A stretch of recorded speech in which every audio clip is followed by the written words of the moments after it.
Welcome to the Wild Globalization Project. What is globalization? How does it drive and shape civilization? What's going on? How does the world work? The 20th century opened with the promise of prosperity and fantastic new technologies. The automobile, electricity, continental railroads, and telephones.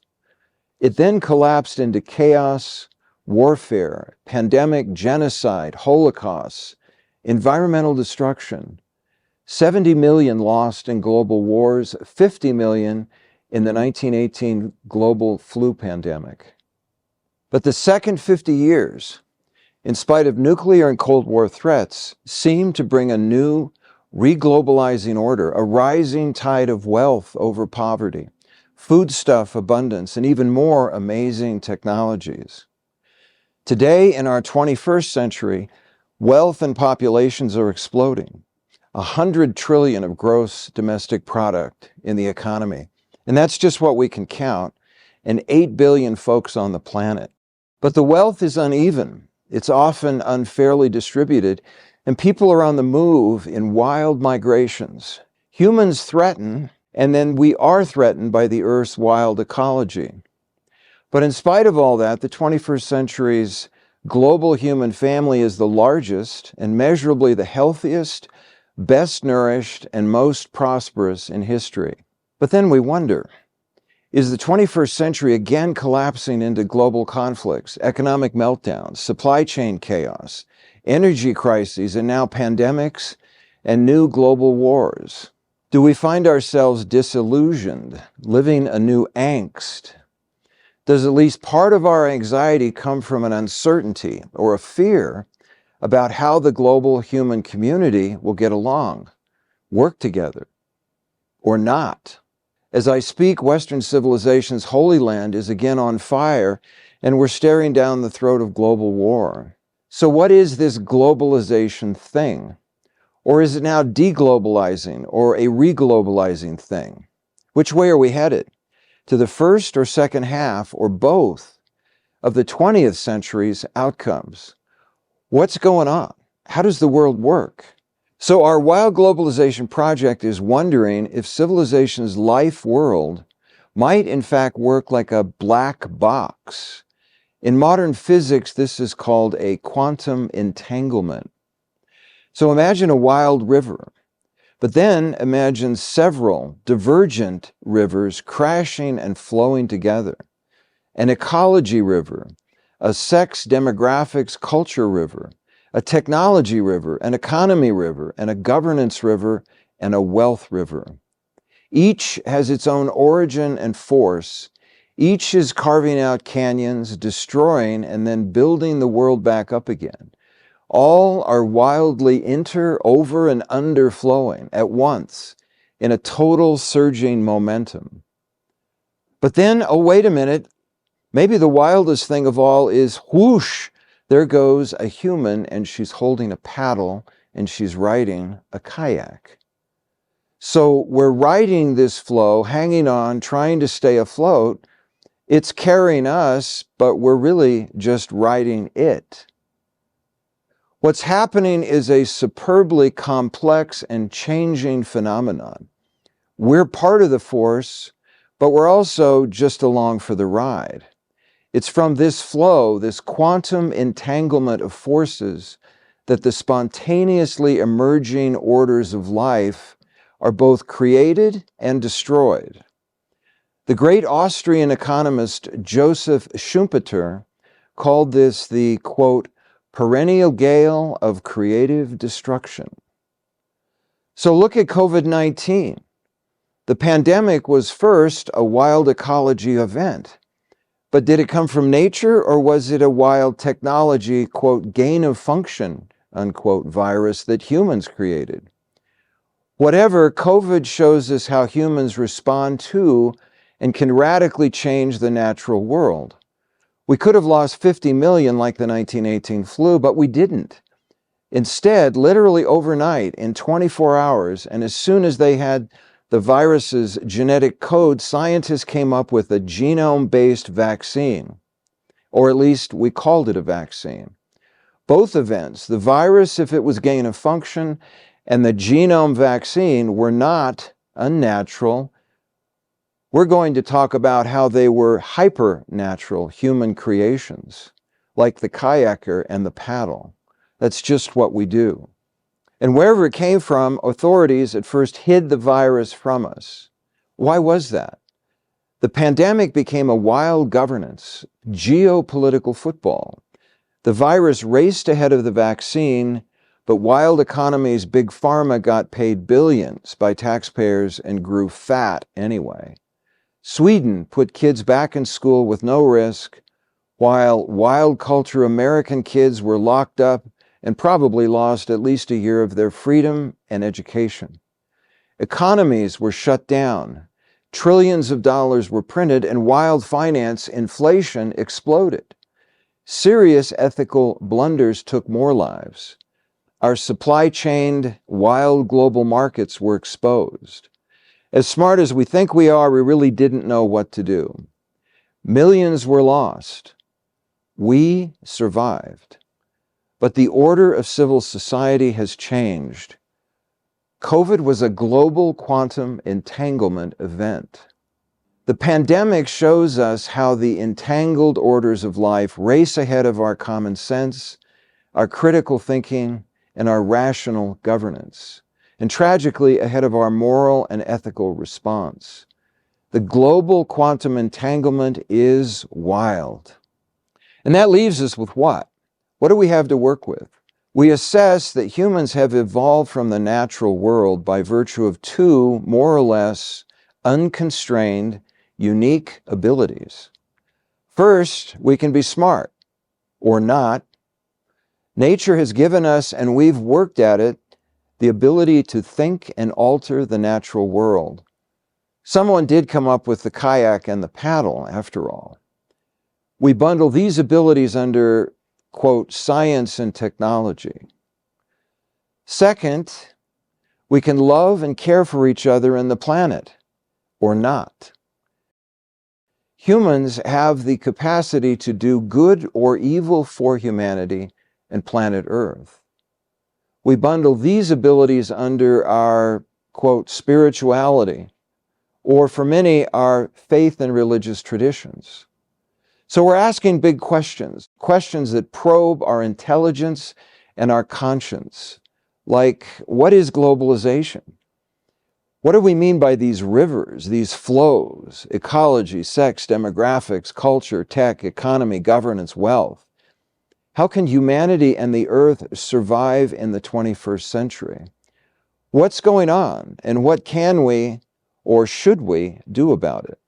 While globalization is not claiming to have simple answers, or even any answers at all, as tech entrepreneur Yuri Levine suggests, we're just trying to, quote, fall in love with the problem, unquote. We're trying to come up with conversations, indeed civil conversations, okay, maybe some healthy arm wrestling, that might lead us to, let's just say, better critical thinking. So maybe we're trying to change the state of play of how we live together, how we come to grips with things, and how we care for each other in this earth home. We're watching how the 21st century is racing ahead of our intelligence, our common sense, our ethical response, and our conscience. Right now, we have hot wars in Europe and the Middle East, and another Cold War in Asia. The nuclear arms race is hot again. We're even staring down Hal, the artificial intelligence, or AI guy, from 2001 Space Odyssey. So here's our provocative statement. Humans have not emerged from the wild. We are wild Homo sapien, and we've spread ourselves over the planet for 250,000 years. The wild is happening right here and now. To get here, we've relied on our critical thinking, but really, more vitally, our tenacious rethinking of this quantum entanglement. So we're trying to see it from both inside and outside the box, from divergent takes, this ecology, culture, tech, economy, governance, wealth, and somehow think it all at once. How is this entanglement affecting the planet, changing it? But then how are we getting kicked around by it?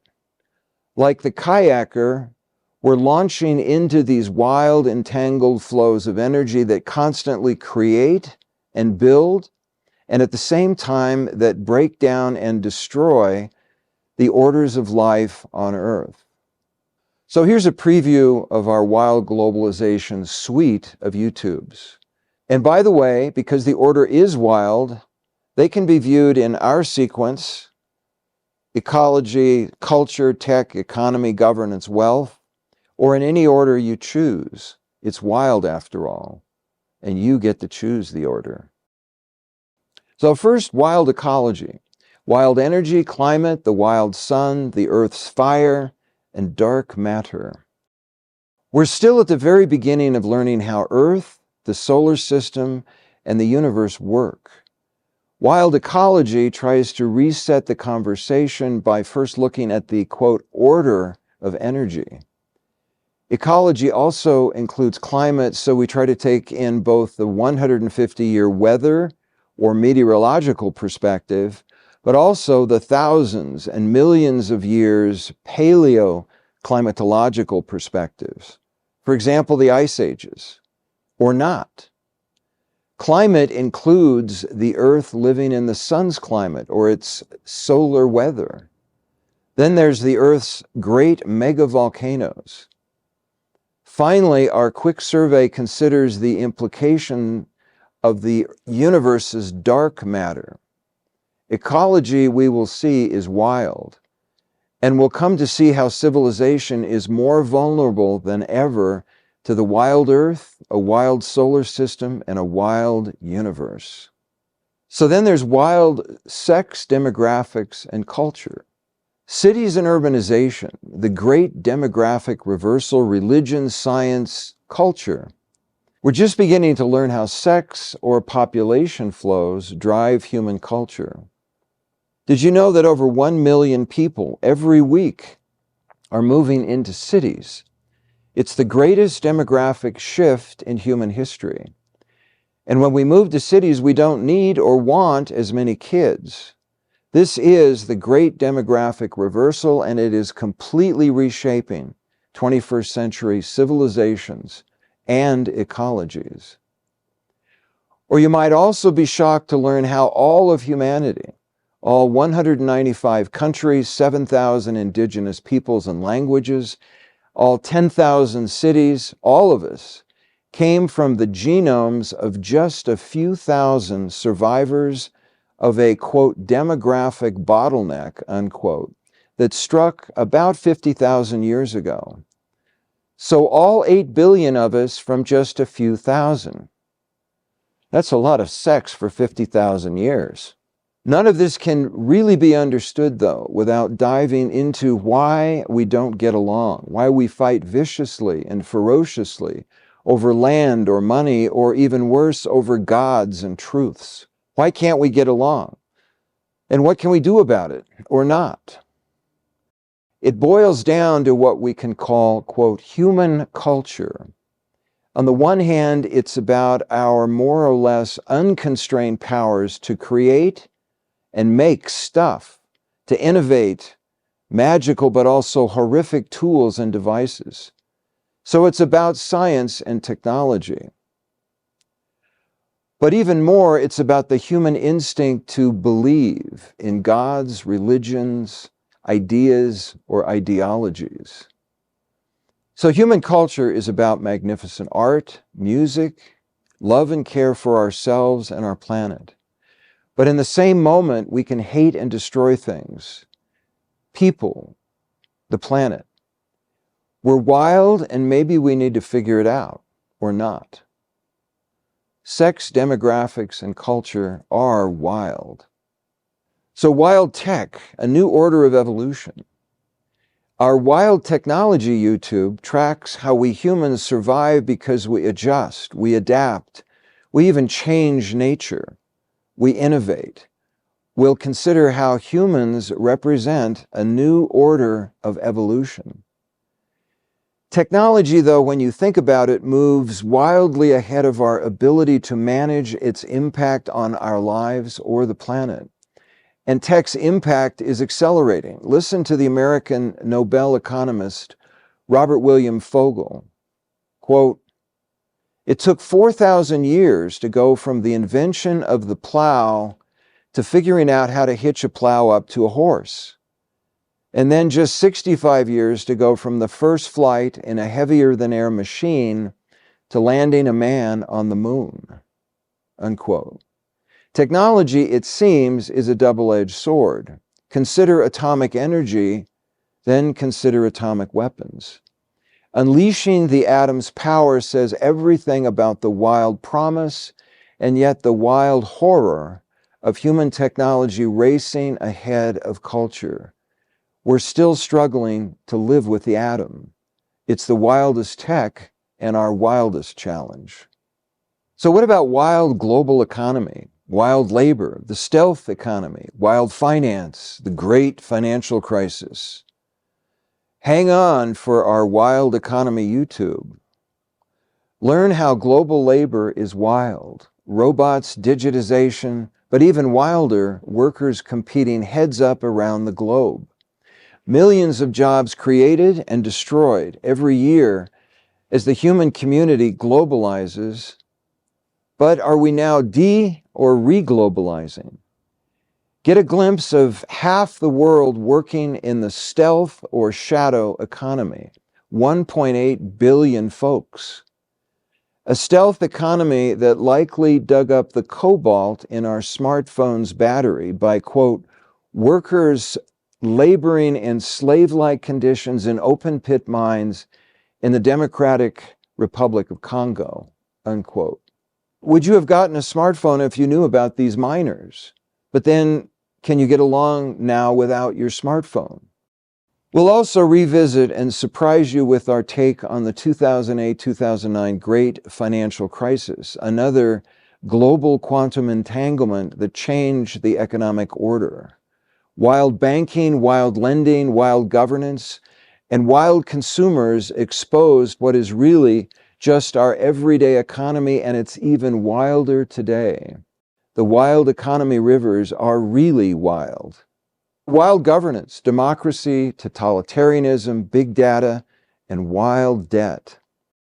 By the time you get to our Wild Governance YouTube, you may not be surprised to learn how all the stuff above, the 21st century cities, environment, its wild technologies, wild money and markets, or the new fights over lands and gods, are moving way ahead of human governance. We'll see how our headstrong governments are getting pushed out of the public square by the global megatech companies that manage culture with algorithms. So wild governance considers how both democracies, like the US, Europe, Japan, or India, but then also totalitarian governments, so China, Russia, Iran, North Korea, have been driven by their own wild ambitions, but also by demanding citizens, all 8 billion of us. And now they're all massively big and governing over bewildered, overtaxed, often overregulated, and now big tech monitored citizens in the street.